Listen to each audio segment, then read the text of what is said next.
Hola, esta es la clase de Mujeres Hermosas de la Escuela Bíblica Dominical de la Iglesia Cristiana Bautista Getsemaní de Guadalajara. Mi nombre es Rebeca Hernández y vamos a dar inicio con una oración.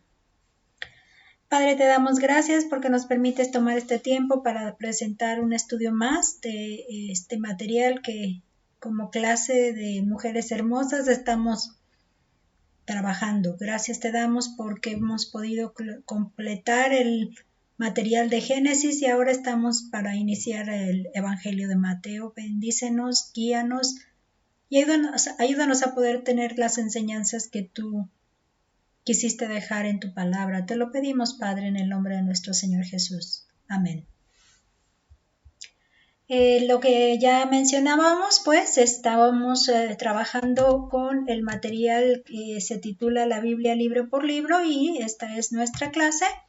En esta ocasión ya iniciamos con el material de Mateo y en la primera unidad de este material se titula Los inicios del reino.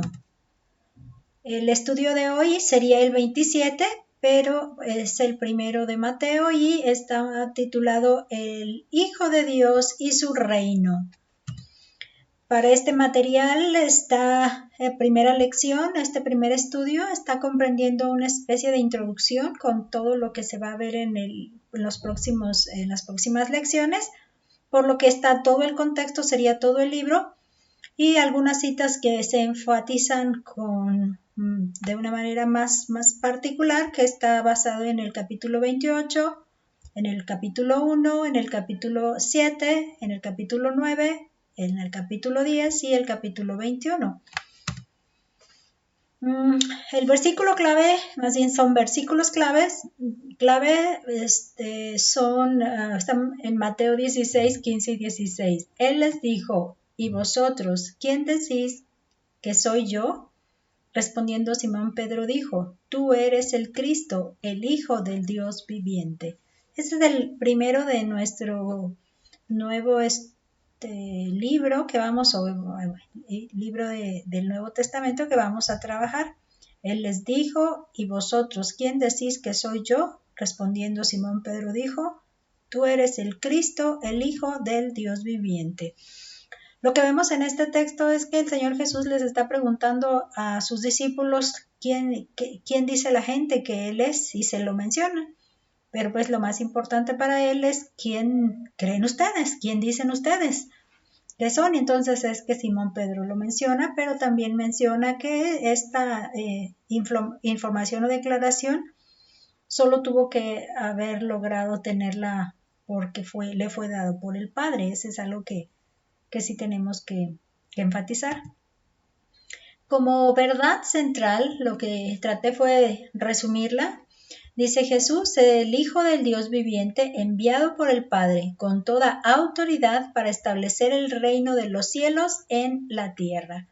Esa es la parte que enfatiza mucho en la lección y autoridad. Para las metas de enseñanza-aprendizaje, vamos a demostrar hay que demostrar que conoces los aspectos principales del Evangelio de Mateo y demostrar también una actitud o tu actitud hacia el Evangelio de Mateo, el libro que revela que Jesús es el Hijo de Dios y el Rey del reino de Dios, el Rey del reino de Dios. En el estudio panorámico del contexto, lo que vamos a ver es una manera de introducción y luego nos vamos a ir por los puntos que vienen en su libro. Y lo primero que vamos a ver es que el propósito del Evangelio de Mateo es demostrar a los judíos de su época que Jesús era el Mesías esperado. Él como judío sabía las dificultades que tenían los judíos para poder entender este hecho en su época.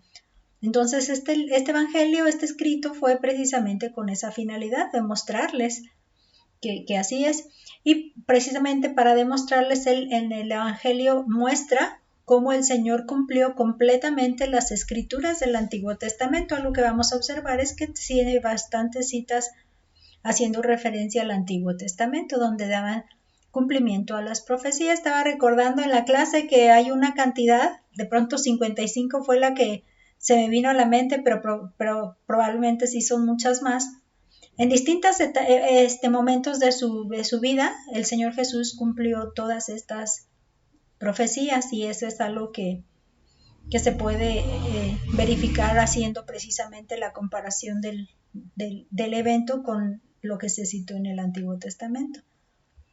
También hacíamos memoria de que cuando en mi época de estudiante en el seminario nos pedían hacer un devocional en familia o tener un devocional dentro de nuestra familia o en tener un devocional juntos y como familia, pues lo intentamos algunos días porque cada quien estudia su Biblia de su manera muy particular y en su tiempo muy particular. Pero recuerdo que ahí vimos entre los pasajes que nos tocó meditar como grupo, estaba el de Isaías y ahí fue donde me cayó el 20 de que espérame. Esa narración que está allí es la misma situación que el Señor Jesús vivió en la cruz. Y Isaías está viviendo muchos años antes de que él mismo naciera y luego nosotros otros 2000 años más. Y fue donde me cayó el 20 de sorpresa porque entonces sí pude corroborar como por propio entendimiento que el Señor Jesús sí cumplía todo lo que se había hablado de él. Él decía ser quien era. Jesús entonces es descendiente de David, lo que esa también es otra cosa que él les quería demostrar. El propósito que Jesús es descendiente de David, lo que lo hace heredero al trono como rey y aquí eterno, porque precisamente él es eterno. Y esta es otra de las cosas que él también les estuvo enfatizando por medio de sus escritos. El autor del Evangelio de Mateo, pues el nombre de él es Mateo y Mateo era un publicano o lo que sería conocido más bien como cobrador de impuestos. Sabemos que el pueblo judío en esta época del Nuevo Testamento están gobernados por el imperio de Roma, romanos, y ellos pues no tienen un rey, sino que están sujetos a las indicaciones y leyes que el imperio romano establece. Entonces, es parte de un gobierno cobrar impuestos por la tierra, por el agua, por los servicios, así como nosotros hacíamos memoria de eso, que como trabajadores, por ejemplo, nos descuentan en nuestro salario cuando somos empleados de alguna institución de gobierno, como lo fui yo, de la manera que lo estuve yo en la Secretaría de Educación Pública, se nos descuenta lo que es el ICR, impuesto sobre la renta, que es un impuesto que tenemos que pagar por el derecho a trabajar. El gobierno nos pide un impuesto porque tengo un trabajo y lo estoy ejerciendo. Y luego venían otros descuentos por el seguro, por el retiro, por diferentes rubros ahí que se hacían antes de llegar al final, al salario final que ya me entregan, ¿no?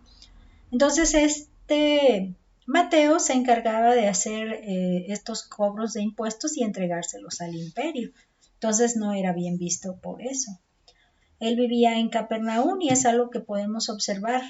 Este fue el mapita que pude encontrar y está ubicado precisamente, este es el mar de Galilea y Capernaum está en la orilla del mar de Galilea. Este cuadrito que está aquí, les mencionaba, está representado o agrandado en este espacio de acá arriba. Y le subrayé aquí está Capernaum, fíjense cómo está la orillita y pues aquí están otras ciudades que se pueden percibir ya cuando está haciéndose la ampliación. Entonces es el lugar en donde Mateo estaría viviendo y estaría sentado al banquillo del pago de los tributos cuando el Señor le dijo ven a este Mateo. Precisamente Mateo, además de ser publicano y vivía en Capernaum, pues en Marcos y Lucas se le conoce como Leví. Lo que vamos a ver es que Mateo, cuando narra ese llamamiento que Jesús le hace, sí se llama a sí mismo Mateo, el Mateo que está sentado en el banquillo de los pagos de tributo, de impuesto.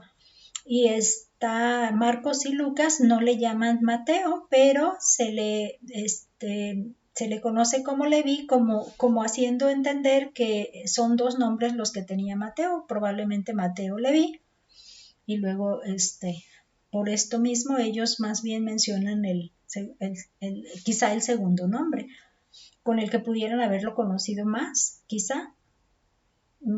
Yo también hacía memoria de que a casi la mayoría sí se le llama como por el segundo nombre, a veces no, por el primero, casi siempre por el primero. Entonces yo con mis alumnos siempre les llamo, porque leemos las listas y les llamo por el primer nombre. Y me sucede que cuando llamé a los papás por tener una plática con relación al alumno y el alumno tiene esos nombres, resulta cuando oigo que le está hablando más por el segundo nombre, trato de adaptarme a esa forma que lo llama, como para hacerlo sentir más confianza en nuestra conversación. Pero sí, eso es lo que puede entenderse con relación a que este es el cobrador de impuestos que mencionan Marcos y Lucas. También vamos a ver que la fecha del Evangelio de Mateo, existen diferentes o distintas o divididas opiniones respecto a la fecha exacta. Lo que sí vamos a poder determinar es que fue escrito posterior al Evangelio de Marcos. Lo que me he fijado es que su libro menciona que fue escrito primero que cualquiera de los evangelios. Y otros escritos que tengo, un diccionario bíblico o el comentario, sí me han dado más información con relación a que Marcos fue el primer evangelio que se escribió y fue muy concreto, muy conciso. Lo que sucedió fue que después de que Marcos escribió, entonces fue Mateo y Lucas, aprovechando que ya había cierta ya información escrita, de ahí ellos tomaron el suyo, aunque no hay nada que diga que esto así fue, o sea, no hay ningún testimonio evidente. Simplemente son los investigadores los que han descubierto esto y pues cada uno tiene posturas defendiendo que uno es primero y el otro. Entonces yo he optado creer que Marcos fue el primero y por lo tanto Mateo lo escribiría posterior a Marcos. Dice que se escribió, bueno, esto sí se puede definir de una vez, se escribió antes del año 70 después de Cristo. Algunos sitúan desde el 65 en adelante, así a Marcos también lo sitúan desde el 65, entre el 65 y 70, antes. Y una de las cosas que yo les estoy presentando aquí y se las menciono es que yo estoy convencida y es parte de lo que creo, estoy convencida de eso y se los menciono como algo que estoy aceptando creer, es que todos los libros del Nuevo Testamento fueron escritos antes del año 70, incluyendo el Apocalipsis.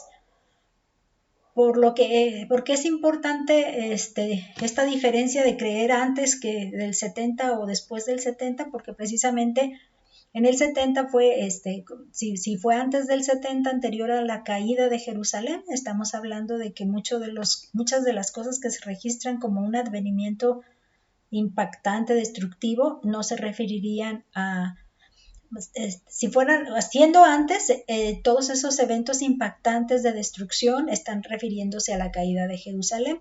Y en el caso de que no se escribiera antes sino después, ya no queda otro evento más desastroso que la segunda venida del Señor Jesús que viene con impacto. Entonces, ese sería el impacto, diría yo.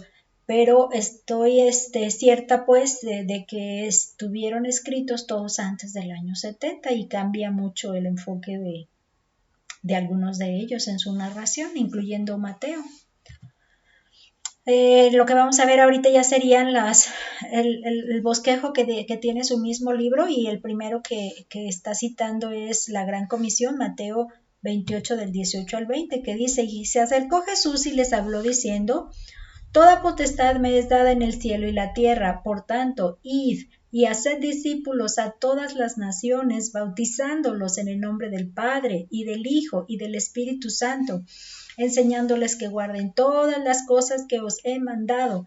Y he aquí, yo estoy con vosotros todos los días hasta el fin del mundo. Amén.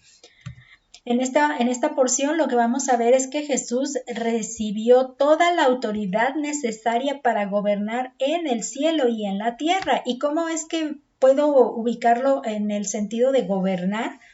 Cuando él menciona toda potestad me es dada, esa toda autoridad para gobernar me es dada, la encuentro precisamente en el verbo que menciona, o más bien la referencia de potestad, toda potestad. En otras versiones se dice toda autoridad.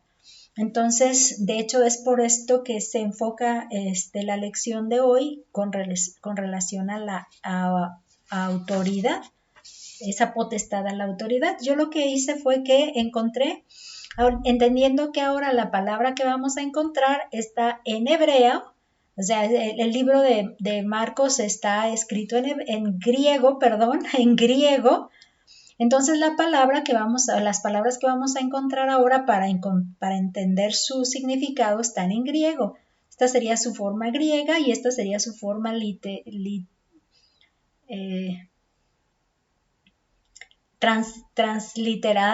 transliterada. La palabra significa exousia, privilegio, ese es el primer significado, es decir, subjetivamente, fuerza, capacidad, competencia, libertad o dominio según la parte objetiva. Concretamente, magistrado, sobrehumano, potentado, muestra de control, influencia delegada. Y estos dos puntos me dicen que estas vienen a ser como el abanico de variantes que pueden significar autoridad, jurisdicción, libertad, poder, derecho, fuerza. Este sería un diccionario y en esta segunda parte encontré en otro diccionario que significa esta palabra poder de elección, libertad de hacer lo que a uno le plazca. Y me hizo más fácil hacer, por ejemplo, que el Señor dijera: toda libertad de hacer lo que a mí me plazca me es dada, me ha sido dada.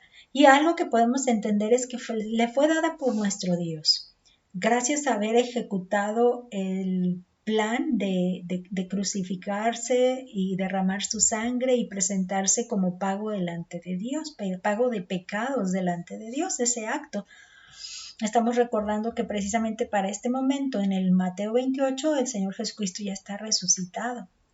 Otra opción que tiene para dar significado dice poder físico y mental. El tercero sería el poder de la autoridad, influencia, y del derecho, privilegio. Y la última dice el poder de gobernar o gobernar. El poder de gobernar o gobernar, bueno, están las dos, es que debieron ser dos palabras diferentes en el inglés para donde tuve la traducción. Dice el poder de aquel cuya voluntad y mandatos deben ser sometidos por otros y obedecidos.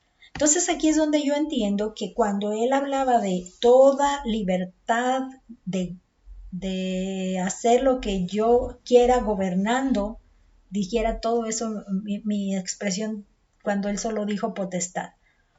Me ha sido dada, ya se me entregó. Ahora con esta resurrección que dio prueba de ser quien dijo que era, estaba llevándose a cabo, ¿no?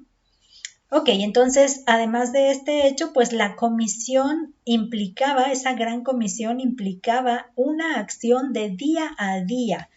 Esto es algo que sí es bien importante enfatizar porque parece ser que nos queda solamente la idea de que la gran comisión la llevan a cabo los que son llamados como misioneros o como evangelistas, y es algo como que aparte. Tú estás en tu casa, tú estás así, y ya cuando tienes que salir a hablar la palabra es otra cosa.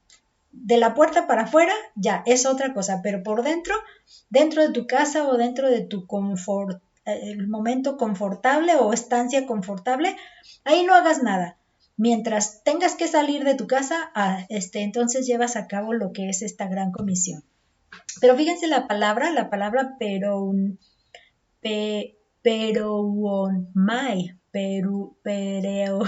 pereuomai, es un poco difícil de poderla pronunciar, significa atravesar.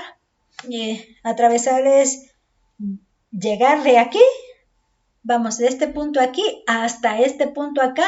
Esta es toda una travesía, ¿no? Es todo territorio recorrido. Eso sería atravesar. Ir de aquí para acá y atravesarlo, completar el camino que tienes, ¿no? Precisamente viajar, es decir, literal o figurativamente, especialmente para quitar. Fíjense que aquí no queda muy claro esto de quitar, pudo haberse traducido también de otra forma, pero algo que sí me dejó curiosidad es figurativamente morir, atravesar, morir, no me llamó la atención, pero sí me llamó la atención vivir, porque precisamente es la parte que más me resalta, que no se trata de dejar punto y aparte para acá y lo anterior es otra cosa, de aquí para acá es que yo llevo a cabo la gran comisión, ¿no? Vivir me da la claridad de ver que en el vivir diario, en el vivir cotidiano, en mi ejercicio de estar dando actividades, es que se me pide a llevar a cabo este mensaje, esta encomienda, yo así siempre le he llamado. Dice partir, o sea, partir es empezar a andar, por así decirlo, ir también, esto es lejos, adelante, camino, arriba, hacer un viaje, emprender un viaje o un andar. En este caso, me hace un enfoque, pero me está resaltando más en el segundo diccionario que tengo acá que dice liderar, transferir. Transferir es algo que tú puedes lograr que la otra persona la tenga, pero entre tanto que está contigo y va contigo y se queda tiempo contigo, o sea, en un día a día, en un cotidiano. Algo que sucede pues es que cuanto tiempo pasas con una persona terminas haciendo lo que esa persona hace, entonces ahí es donde transfieres algo de ti a otra persona. Ya en el desglose dice que seguir el viaje en que se ha entrado. La comisión fue dada precisamente cuando el Señor Jesús ya no iba a seguir con ellos, iba a volver al cielo, por lo que nos está indicando que ese andar no lo deben de detener, más bien ellos lo deben de seguir realizando, seguir adelante, vivirlo, seguir adelante con la travesía que ya venían, por eso dice seguir el viaje en el que se ha entrado, continuar el viaje de uno. Ya vienen, no me voy a quedar con ustedes ya vienen, síganle, ir, seguirle, pero no seguirle como empiecen y hagan, o nada más a los que les estoy dando la indicación, ellos nada más háganlo, no.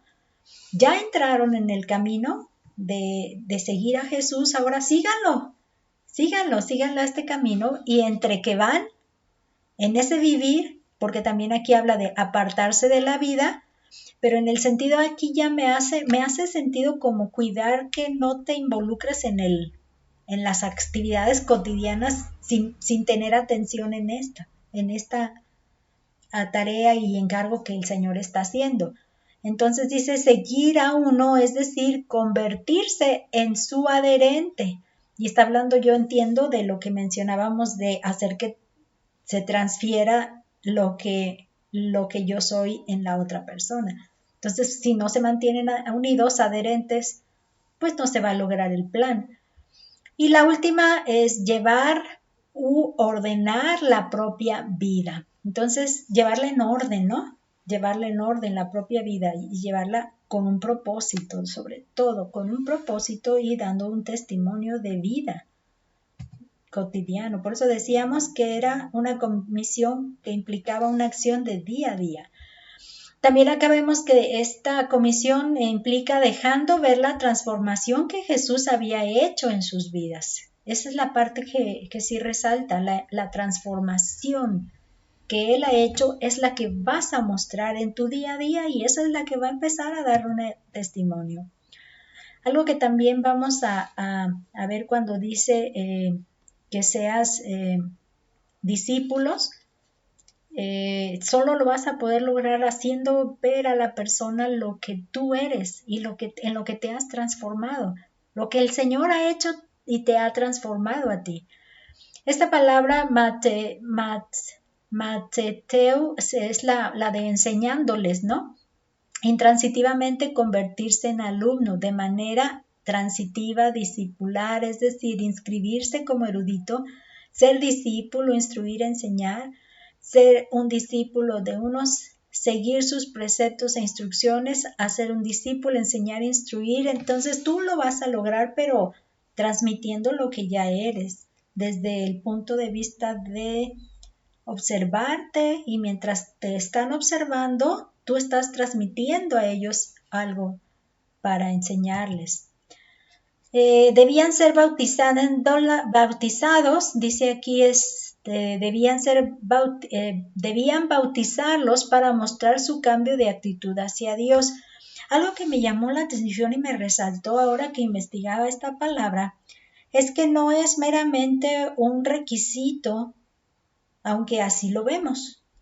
De pronto es un requisito para poder adherirse a la iglesia, ¿no? El que sean bautizados. Y algo que me llamó la atención también es que el Señor Jesús ya venía bautizando con sus discípulos. Si se acuerdan, otro de los relatos donde dice que Juan el Bautista estaba bautizando y sus discípulos le dijeron, oye, el que nos dijiste la otra vez que era el Cordero, está bautizando y está bautizando así como nosotros. Y es donde Juan les dice, pues yo les dije que él era el Cordero, yo tengo que menguar y él es el que tiene que salir a crecer. Pero luego se hace el paréntesis, Jesús no bautizaba, bautizaban sus discípulos. Y una de las cosas que en este punto, el bautismo que se estaba predicando o testimoniando, diría yo, era el arrepentimiento de los pecados. Juan el Bautista estaba transmitiendo o motivando a la gente a que se arrepintiera de sus pecados, puesto que el reino de los cielos ya estaba llegando y se necesitaba ese requisito para poder llegar luego a la fe. Entonces el arrepentimiento el arrepentimiento de los pecados está junto a la fe para poder llevar a la salvación y el reino de Dios en nuestros corazones y en la tierra, que precisamente el Señor Jesús estaba iniciando su ministerio para poderlo fundar y afianzar, diríamos. Entonces, algo que me llama la atención es que este bautismo es eso, precisamente, un revelador del cambio de actitud de la gente. Entonces, cuando les dice bautícenlos, entonces tiene que haber solamente como muestra, como evidencia o como símbolo de que realmente obtuvieron un cambio de actitud, un arrepentimiento hacia los pecados, un cambio de actitud hacia Dios. Una persona que admite que es pecadora está reconociendo a Dios como justo, como verdadero, porque precisamente Dios dice que no hay justo ni alguno, ¿no? Entonces todo aquel que reconoce que es pecador está reconociendo que Dios es verdadero en lo que ha dicho. Y se vuelve a Dios buscando la solución de esos pecados. Pero si tú no te consideras que eres pecador, pues ¿qué necesidad tienes de estar buscando algo y menos buscando a Dios? Por eso es una de las cosas que se necesita tener conciencia del pecado antes de poder llegar a la fe. La parte que sí precisamente también llama la atención con relación al bautizo, esta sería la hebrea, la griega, y esta va a ser la transliteración, dice agobiado. Agobiado también es otra forma dice, es decir, completamente mojado. Ahí llama la atención, dice, usado solamente en el Nuevo Testamento de la limpieza ceremonial.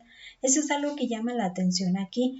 Dice especialmente, técnicamente, de la ordenanza del bautismo cristiano, o sea, bautista, bautizar, lavar. Entonces, algo que representaría este bautismo precisamente es el lavar, simbolismo de lavar. Es algo que implica el cambio de actitud, la actitud de esto ya no va a seguir. De aquí hay un cambio, hay una diferencia. Y ese lavamiento, ese sumergirse es lo que hace precisamente el cambio de actitud, cambio de dirección. Precisamente es lo que significa el arrepentimiento. Vean la otra forma, dice sumergir repetidamente, o sea, sumergir de vasos hundidos. Al hundirlo, implica precisamente lo que dice ahí, limpiar por inmersión o sumergir, lavar, hacer limpiar con agua, lavarse, bañarse. O aquí me llamó la atención, vencer. Y vencer me trajo más luz referente a que por fin te rindes a que no quieres admitir el pecado. No quieres admitir, no lo quieres, tú estás bien, tú no tienes nada que estarle pidiendo a nadie, ni tienes que andar buscando favorecer o sea, enmendar nada. Esa actitud es una barrera total. Pero cuando por fin aceptas que eres pecador y por lo tanto te arrepientes, entonces te dejas vencer. Y el bautismo tiene que tener ese sentido entonces. Bautícenlos. Eso significa muestren que ya han admitido su pecado y que están arrepentidos de ese pecado. Ese sería el sentido que hace más con relación a la raíz en la que estamos, ¿no? Entonces también debían enseñarles lo que habían aprendido de Jesús. Esta parte de enseñarles ya la habíamos también, si la otra habíamos visto que ir y hacer discípulos, decíamos, era hacer que ellos se vuelvan a la par adherentes contigo. Esas fueron las palabras y nada más no la enfaticé, por eso se me sentí también un poquito confundida allí. Pero precisamente ir era el día a día, hacer que se queden adheridos a ti, hacer discípulos, ¿no? Hacer personas que se queden adheridas a ti y les enseñes y se vuelvan en algunos tuyos, pero pegados a ti, constantes contigo. Esa sería la actitud en realidad a la que se les estaba llamando. Hagan que se queden pegados, así como ellos se quedaron pegaditos ahí cuando los llamó a los 12, se quedaron con él, ¿qué? 3 años y medio, que fueron los que del inicio de su ministerio hasta su crucifixión estuvieron con él. 3 años y medio es lo de un tiempo de seminario. Normalmente los seminarios de carrera básica son 3 años, los más son 4. Vamos, el estudio de seminario fueron, ¿cómo se le llamaba? Diplomados de 3 años y 4 años se llamaban bachilleratos, o sea, un nivel mayor. Luego hay licenciaturas y luego hay maestrías, hay doctorados y todavía hay más nivel. Yo me siento ahorita ya medio chaparrita o enanita con relación a los niveles de académicos en teología, así como que te quedas y dices tú, está medio raro, todavía un poquito incompleto esa preparación. Pero bueno, está hablando ahora de que se les enseñe. Y esta es la palabra de enseñándoles, dice, es de un verbo primario y aquí dice la forma original que también viene a aprender. Entonces ahí es donde, si se fijan en nuestro estudio del libro, habla de las metas de enseñanza, aprendizaje. El que enseña es el maestro y el que aprende es el alumno. Entonces él habla de esas dos acciones que se llevan a cabo para que logren adquirir el conocimiento los alumnos. Desde un punto de vista aprender, pero enseñar en la misma amplia aplicación. Esta es la de enseñar. Enseñar, dialogar con otros para instruirlos, impartir discursos didácticos, ser profesor, desempeñar el cargo de maestro, comportarse como maestro, enseñar a uno, impartir instrucción, inculcar doctrina en uno, lo enseñado o prescrito, explicar o exponer una cosa, enseñarle algo a uno. Siempre que tú sabes cierta información, cualquier detalle que tú sepas, tú te puedes convertir en un maestro de alguien que no lo sabe. Atarte las cintas, abrir una puerta para un lado raro, o sea, tú lo abres, tú te mandas, mira, hazlo así, así es como lo hice yo, entonces tú lo puedes enseñar. Entonces aquí los discípulos ya habían pasado 3 años y medio con él y habían recibido tanta instrucción que ahora el Señor les estaba indicando, háganlo ustedes con ellos. O sea que multiplicando de esa manera a toda la población, muy pronto el reino de los cielos estaría ya instituido en la tierra. Esa era la gran comisión, pero de un día a día, no de una persona de 10 que salga y haga esa tarea, no, los 10 al mismo tiempo, en su día a día, en su cotidiano andar. Esa es la enseñanza. Ok, aquí la genealogía de Jesucristo. Genealogía viene a ser su ascendencia, de dónde viene. Y precisamente aquí Mateo dice, el libro de la genealogía de Jesucristo, hijo de David, hijo de Abraham. Y aquí la parte interesante es precisamente por qué nombró a David y por qué nombró a Abraham. Entonces ahí vamos a sumergirnos un poco a de dónde está la relación con respecto a cada uno. Para empezar, entonces, Jesús, como decíamos hace rato, era descendiente de David, por lo tanto, era rey para siempre. Esta es una de las enseñanzas que vuelvo otra vez a mencionar, que fue precisamente lo que Mateo en su propósito estaría diciendo, y precisamente esa fue la razón por qué puso a David allí en la lista, hijo de David. David no fue el primero que fue llamado para la formación de este pueblo, sino fue Abraham, pero pues aún así a Abraham lo incluye. Entonces está mencionando a David como uno de sus descendientes, por lo tanto, heredero al trono para ser rey. Y ahora para siempre, puesto que vive eternamente. Él no quedó en la muerte, en la tumba, resucitó y vive y es un rey que no ha muerto, por lo tanto no hay sucesor y no va a morir, así que no habrá sucesor. Y esa fue precisamente la promesa que le hizo Dios a David. Fíjense que en el segundo libro de Samuel, capítulo 7, versículo 16, dice, y será afirmada tu casa y tu reino para siempre delante de tu rostro, y tu trono será estable eternamente. Cuando dicen tu trono será estable, es que no va a haber otro que lo usurpe y lo destruya para luego elegir otro linaje, ¿no? Otra dinastía. Entonces Jesús viene a ser parte de la dinastía de David y como no morirá, es eterno, no hay sucesor después de él. Él reina permanentemente y está vigente como descendiente de David. Entonces se lo cumplió precisamente en el Señor Jesús. Y la otra parte que vamos a ver es que Jesús era descendiente de Abraham también. Y Abraham fue quien recibió la promesa de que en él serían benditas todas las naciones. Ese texto lo hemos visto más ahora que estuvimos viendo Génesis y nada más quiero traerlo a memoria aquí con el pasaje del capítulo 18, versículo 18. Dice, habiendo de ser Abraham una nación grande y fuerte y habiendo de ser benditas en él todas las naciones de la tierra. Lo que encontramos con este pasaje es cuando está a punto de destruir a Sodoma y a Gomorra, o sea, va a averiguar si ya está al colmo su maldad. Y él dice, encubriré a Abraham que voy a destruir a estos pueblos, si él, habiendo de ser Abraham una nación grande y fuerte y habiendo de ser benditas en él todas las naciones de la tierra, entonces decide que no se lo encubre y habla con él y le dice lo que va a hacer. Y es cuando Abraham intercede por estos pueblos.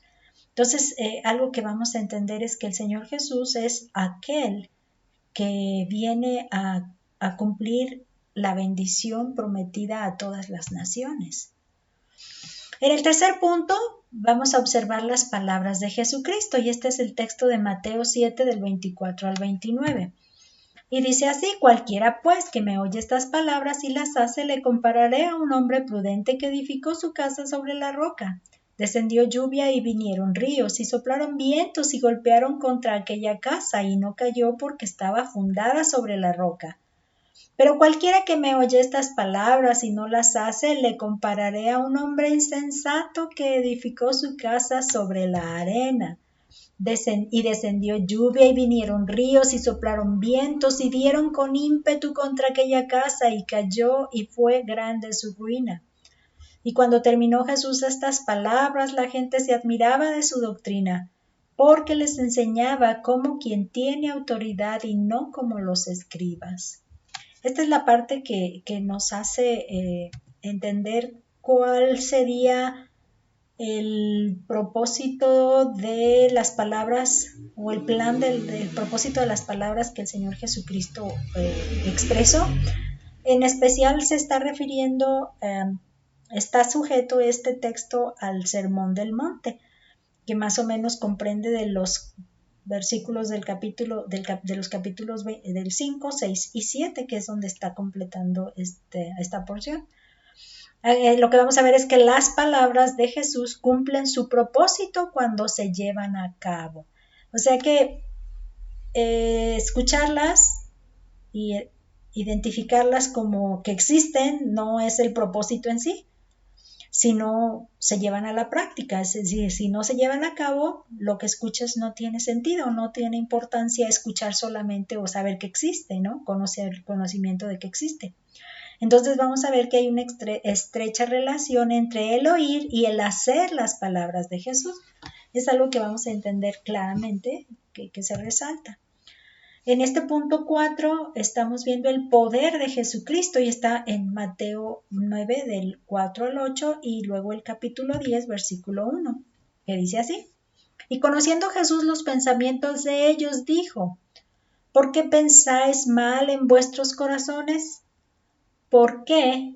¿Qué es más fácil decir? ¿Los pecados te son perdonados? ¿O decir, levántate y anda?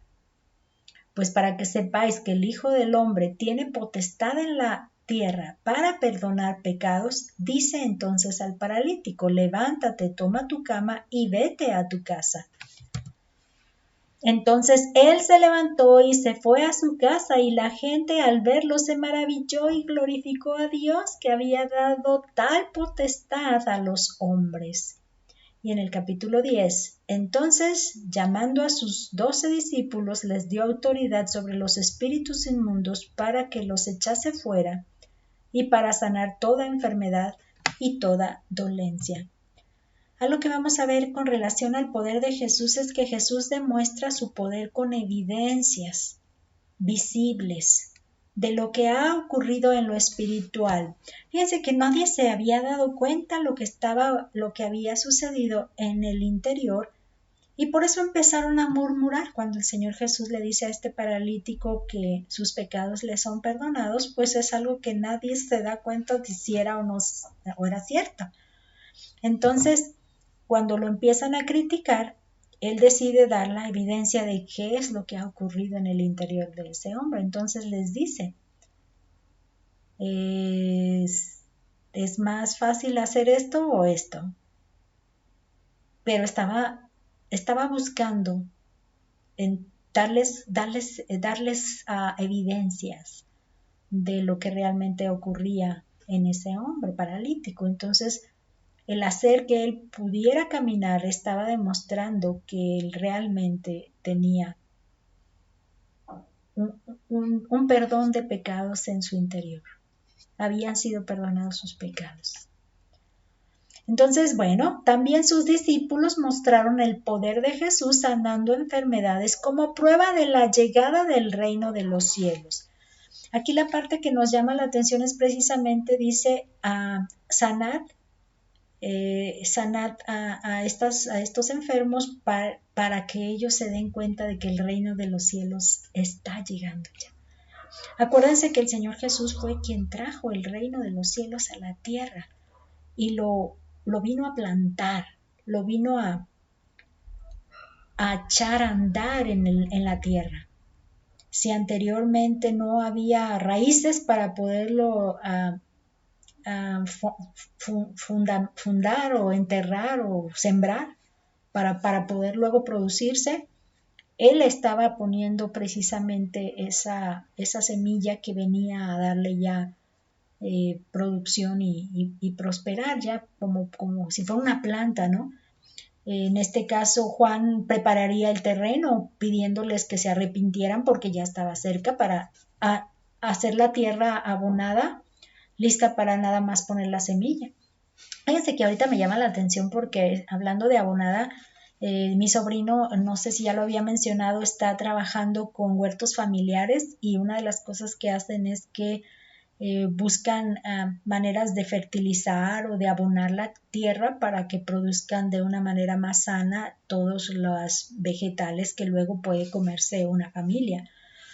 Y algo que él ya pues ya tiene su terreno, lo ha destinado precisamente, consiguió su terreno y lo ha destinado para hacer secciones de verduras que yo recuerdo haber tenido acelgas de parte de él.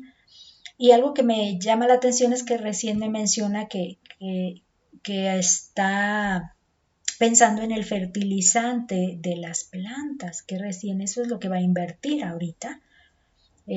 Las finanzas que le lleguen, le están llegando, pues que va a invertirlas en hacer fertilizante. Entonces, precisamente, ya que la tierra tiene la condición, lo que se le siembre va a salir de muy buena calidad, porque el fertilizante lo va a enriquecer ese producto, ¿no?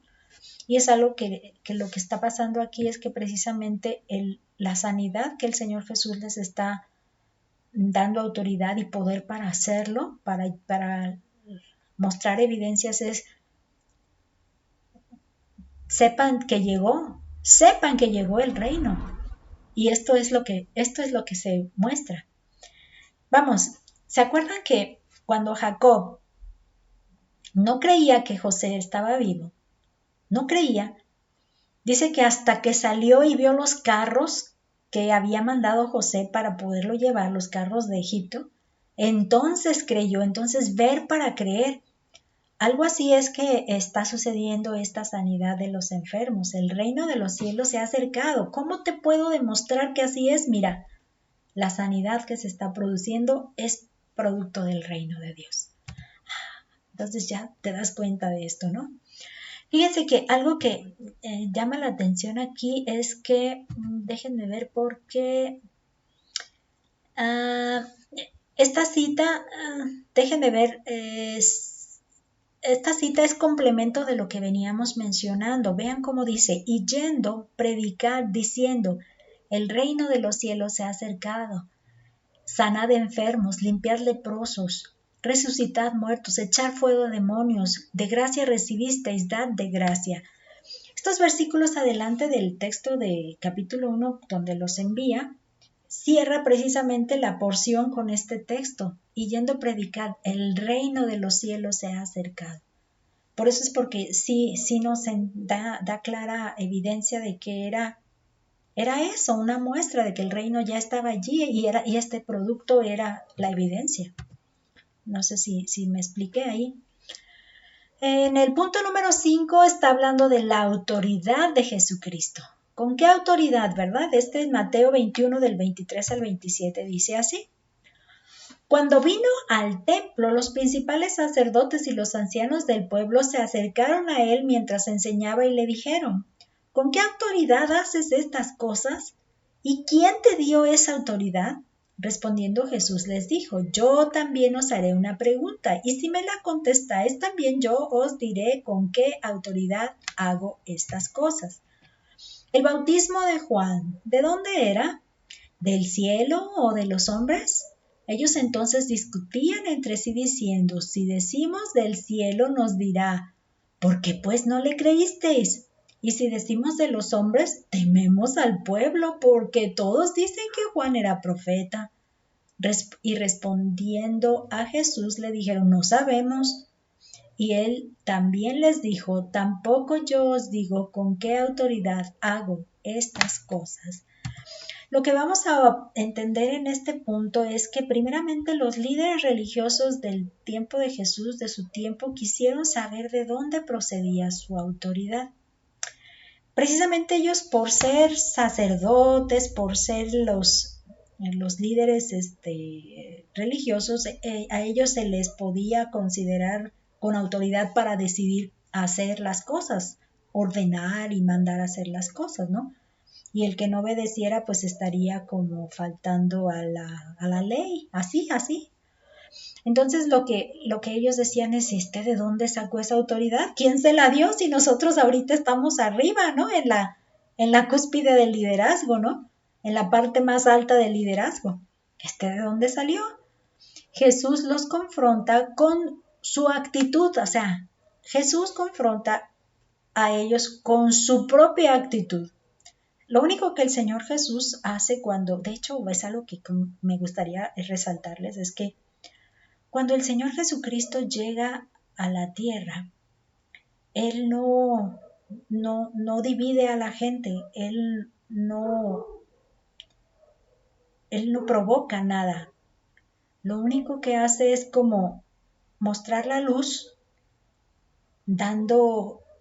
descubriendo lo que ya está existente ahí. La presencia de Jesús lo que hace es que permite evidenciar, mostrar, descubrir, iluminar para observar quién es este y qué pensamiento tiene este y qué actitud tiene este y qué intenciones tiene este. Y eso es precisamente lo que está haciendo aquí el Señor Jesús con los judíos, con los líderes. Los confronta con su propia actitud hacia la respuesta que estarían recibiendo. Vamos a pensar que el Señor Jesús está dispuesto a decirles, es el Dios el Padre el que me dio esta autoridad. Entonces ellos dirían, entonces hay que creerle, es el enviado, etc. Pero el Señor Jesús está confrontándoles ante la actitud que ellos ya tienen, donde estás sabiendo ya que no van a aceptar la declaración que les dé. Por más que les diga, les demuestre, les evidencie, no se lo van a creer, no se lo van a aceptar. Entonces aquí es donde yo hago esta observación. Dice, ellos no estaban dispuestos a creerle, como no lo hicieron con el mensaje de Juan el Bautista. Fíjense que precisamente lo que decíamos, Juan el Bautista vino a fertilizar la tierra, a abonarla y a prepararla lista para dejarla lista para cuando llegara la semilla, que era precisamente la presencia del Señor Jesús, y que pudiera crecer la gente con fe en Jesús. Pero ellos no le creyeron a Juan el Bautista, o sea, no aceptaron su envío, su labor y su encomienda que Dios le hizo a Juan de bautizar. Y además, si ustedes se acuerdan, otra de las evidencias que le dio a Juan el Bautista es indicarles a las personas quién era el Cordero, quién era el enviado, porque esa fue la encomienda que Juan mismo nos revela que le hizo. Entonces, ellos no estaban dispuestos a creerle lo que les dijera. Entonces el Señor Jesús simplemente les dice, sí, quiero imaginar que así hubiera pensado, ¿no? Si ellos me dicen la realidad de lo que quiero con relación a la función y a la labor que Juan veniera a mostrarles, entonces yo les puedo decir la autoridad mía, o sea, yo les puedo decir mi mensaje o para que también lo entiendan y lo crean. Sabiendo que no iban a creerlo, pues simplemente el propósito fue confrontarlos. Pues no, ustedes tampoco les voy a dar yo respuesta. Igual no la creen, ¿para qué quieren saberla? Esa es la idea. Bueno, esta vez estuvo muy cortito porque solo lo estuve basando precisamente en los puntos que se están mencionando aquí. Lean su Biblia y piense. De hecho, los puse al revés. Primero estoy viendo los lea su Biblia y piense, y ahora estamos viendo lea su Biblia y responda. Entonces les voy a pedir que si no han contestado su lección, que por favor le pongan pausa y lo contesten para que luego ya lo puedan corroborar con lo que vamos a presentar ahorita. Dice, lea su Biblia y responda. Punto número 1, lea Mateo 28 del 16 al 20 y escriba las órdenes que Jesús da en demanda del discipulado. Órdenes que Jesús da. Fíjense que yo sigo insistiendo en que no veo órdenes. Yo en la Biblia no veo tanto órdenes, yo veo tanto encomiendas, yo veo tanto te conviene porque esto es lo que más va a funcionar y si realmente esperas llegar a mí, esta es la manera, pero más que órdenes de calla y acepta y haz, ciegamente no lo veo nunca en la Biblia. Yo sé que por obediencia, y la obediencia más que ciega, es entendible, razonable y es algo que yo quiero enfatizar siempre y no lo voy a dejar de hacer. Entonces yo diría, pongan las indicaciones que Jesús da cuando está encomendándoles el discipulado. Así yo le pondría a esta primera pregunta. Y por lo tanto, pues podemos entender aquí. Y lo que hice fue, déjenme regresar para que les muestre, es que la primera de la lista que aquí se menciona eran 3 en su libro, pero yo vi 4, bueno, en las respuestas que nos dio el libro de maestro, así que se les puse el cuarto, porque nada más se presentan 3, pero dije, bueno, voy a seguir las indicaciones del libro, o sea, no quise abundarle porque es una introducción, ya más adelante, como les decía a las hermanitas, ya veremos, más adelante vendrá, ahora sí un desglose más profundo, por eso no me quise detener tanto ahora. Entonces aquí lo que vamos a ver es que cada color que vieron ahí va a responder así como en una listita, ¿no? Dice, pero los 11 discípulos se fueron a Galilea, al monte donde Jesús les había ordenado, y cuando le vieron le adoraron, pero algunos dudaban. Y Jesús se acercó y les habló diciendo, toda potestad me es dada en el cielo y en la tierra. Por tanto, id, esta sería la primera en la lista, y haced discípulos a todas las naciones, es decir, péguenselos a ustedes, que siempre anden con ustedes aprendiendo, todas las naciones, bautizándolos en el nombre del Padre y del Hijo y del Espíritu Santo. Lo que yo diría aquí es que ellos van a reconocer a los 3 como el único Dios verdadero, Dios trino, y estarían reconociendo su condición de pecado y de arrepentimiento con este bautismo. Eso me late. Y mostrando su fe ante ellos. Eso me late, su creerles a ellos de que en realidad su condición es de pecado. Y luego dice, y enseñándoles que guarden todas las cosas que os he mandado. ¿Y quién dijera que no mostrara también su cambio ya de fe y haber obtenido el perdón? ¿Quién dice que no sería? Por lo mismo implicaba el lavamiento, que precisamente el Espíritu Santo es el que hace. La sangre de Jesucristo, su Hijo, nos limpia de todo pecado.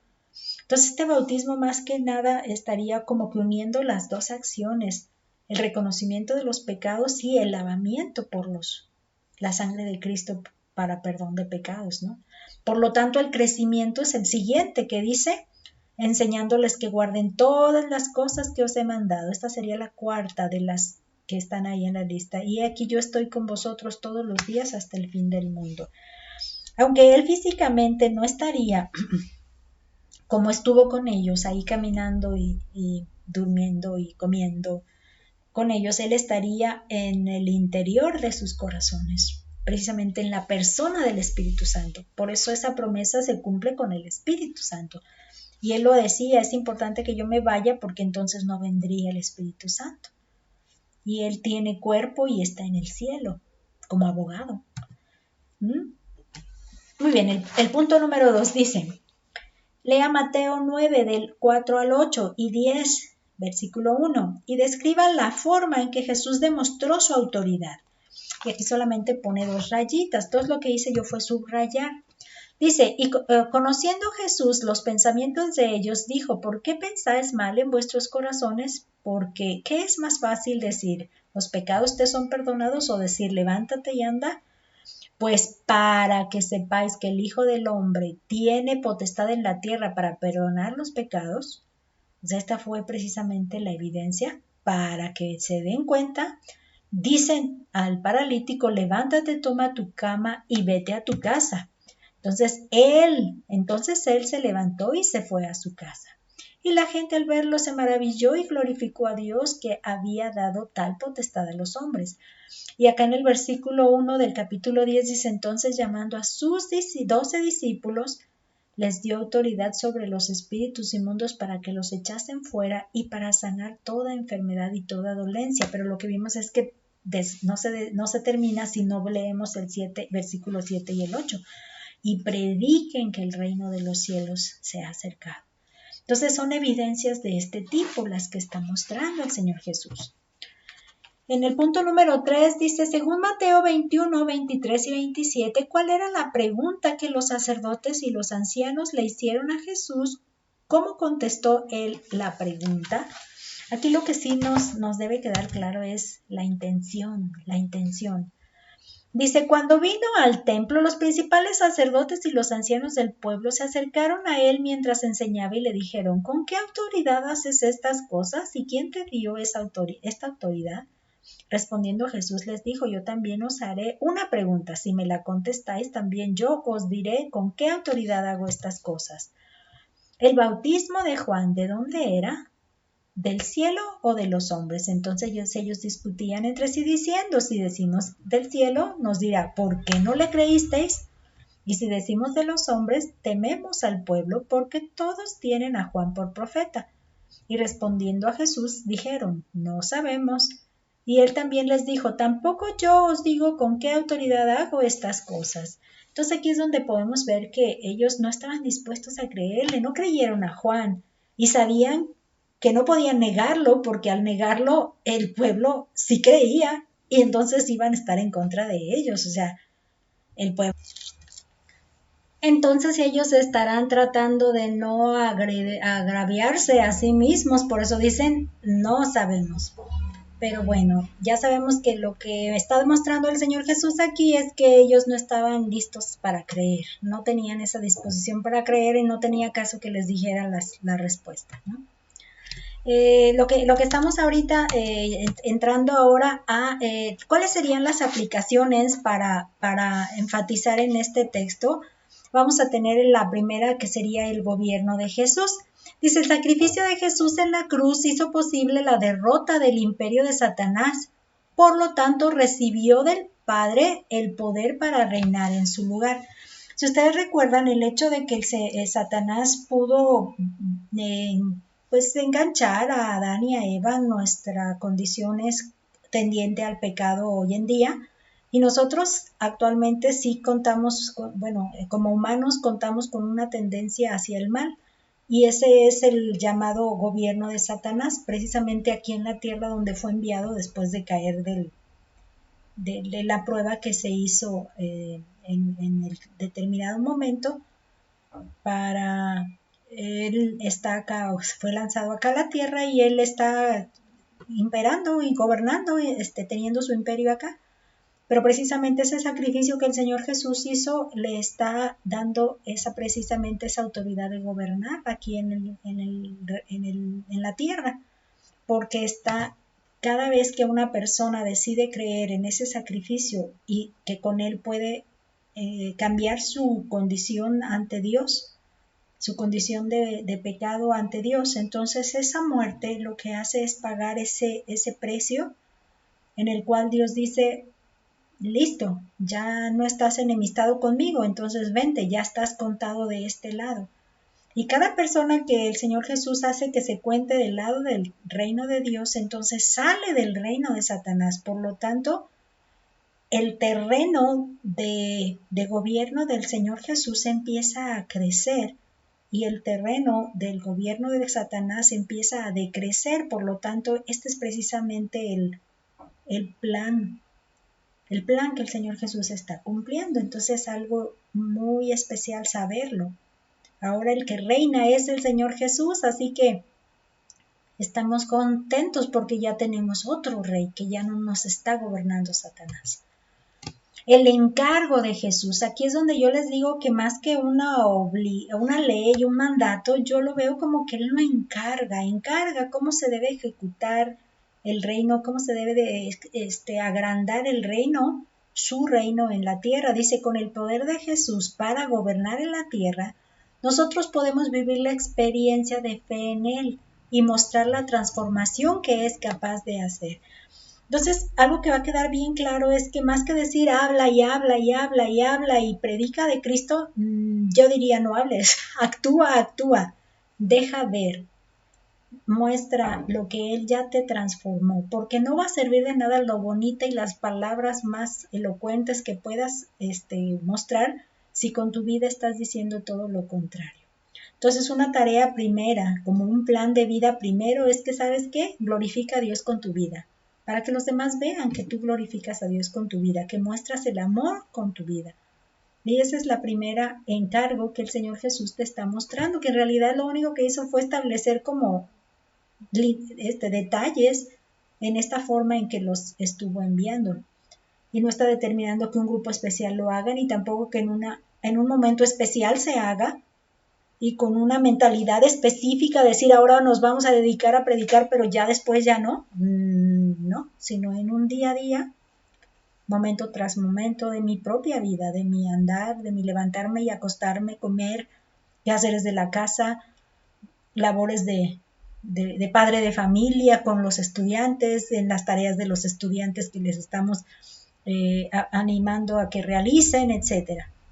En el día a día, cualquier actividad que realice debe mostrar ese encargo de que ha sido transformado y la gente lo debe ver.